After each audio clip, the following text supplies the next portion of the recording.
Pemerintah Kota Banjarmasin memberikan apresiasi kepada petugas kepolisian yang telah berhasil mengungkap dan melakukan penangkapan peredaran narkoba di Banjarmasin.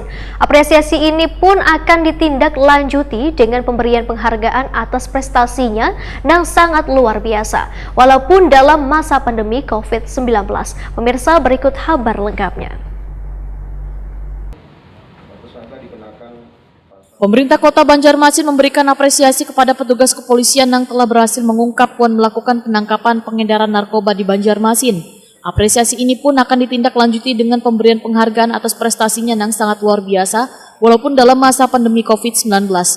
Penghargaan ini sebagai bukti dukungan pemerintah Kota Banjarmasin atas kinerja petugas kepolisian yang telah berhasil mengamankan 3 kurir sabu wan ganja hingga kada teredar di Kota Seribu Sungai ini. Demikian dipadahkan PLH Sekda Banjarmasin Muhyar MAP, Wetakoni Prima TV usai mengikuti press release penangkapan wan ungkap kasus narkotika jenis sabu wan ganja di halaman Polresta Banjarmasin jelang tengah hari Selasa 15 Juni 2021. Menurut Muhyar, terungkapnya kasus narkoba ini membuktikan bahwa peredaran narkoba jenis sabu wan ganja masih merajalela di Banjarmasin.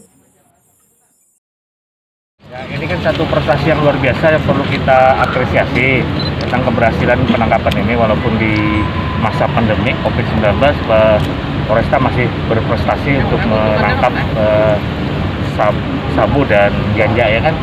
Nah, inilah bukti bahwa peredaran ganja dan sabu dan ganja itu di Kota Banjarmasin masih banyak.